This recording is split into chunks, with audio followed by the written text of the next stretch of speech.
Got your lederhosen on? I hope so. We're going to be climbing some Disney mountains on this episode. Hello everyone, I'm George Taylor from ImagiNERDing. Subscribe to my channel to get updates whenever I release new videos about Disney parks, Disney history, or other amusement parks. The Disney Mountains, Imagineering at its Peak, was published in September 2007 and has 128 pages. And Jason Surrell might be a familiar name to most ImagiNERDs. He also wrote the Haunted Mansion and Pirates of the Caribbean books, the ones that have the subtitle From the Magic Kingdom to the Movies.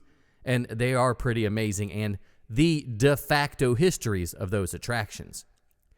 He was an Imagineer in Florida with Disney World and currently works for Universal Creative. This book is one of my favorites. I know. I say that often, but it's true. Basically, Jason looks at all of the Disney mountains, their history, how they transformed Disney parks and theme parks worldwide, and their litany within the company. The first mountain is Matterhorn Mountain at Disneyland. Jason spends a lot of time on this section, and with good reason. The Matterhorn was the first in so many areas. We learn about the initial spark for the mountain, how it was built, and the changes throughout the years. We start the journey with Walt's need to fill an empty spot at Disneyland that was, created by removing dirt from the moat around the castle.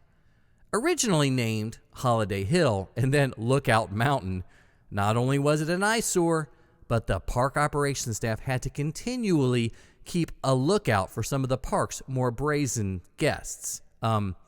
Unofficially, the area became known as Lover's Lane. After a trip to Switzerland to oversee the filming of Third Man on the Mountain, Walt fell in love with the Matterhorn. Thus began Walt's quest to build a mountain at Disneyland. Within the book, and through each chapter, we're introduced to the Disney legends and Imagineers that made these mountains real. There's concept art, drawings, and stellar paintings. But my favorites are the ones from the different splash mountains all over the world. Jason interviewed a lot of Imagineers, and the stories shared are wonderful. There's not another resource that looks at the Disney mountains in such an in-depth manner. So here's a list of the mountains covered. Matterhorn, Space, Big Thunder, Typhoon Lagoon, Mount Mayday, and Blizzard Beach, Mount Gushmore, Splash, Grizzly Peak, Mount Prometheus, and Expedition Everest. There's even a few pages dedicated to Candy Mountain, which had been shown at Disney California Adventure. A majority of the book is dedicated to concept artwork instead of, the normal behind-the-scenes or narrative-style information about the Disney mountains.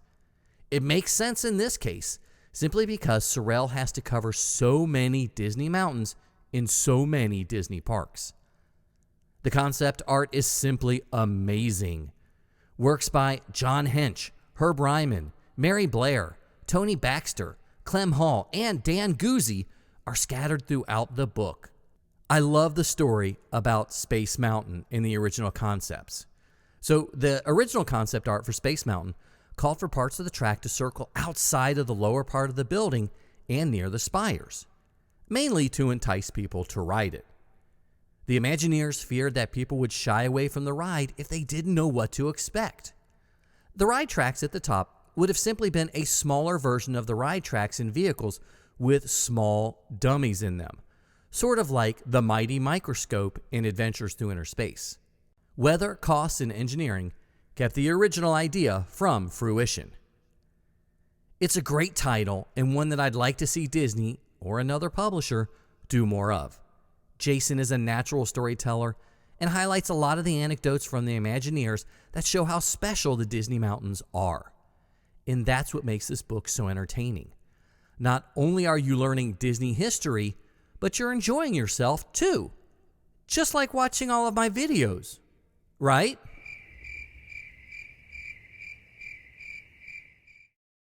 This is a definite must-have and should be part of every ImagiNERDs library. It is out of print, so it is fairly expensive on the secondhand market. If you want a copy, I suggest you grab it now because it's only going to go up in price through the years.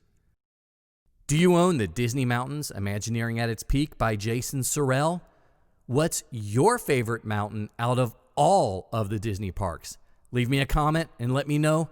I would love to hear from you. I'm George Taylor from ImagiNERDing, and I hope to see you in the parks.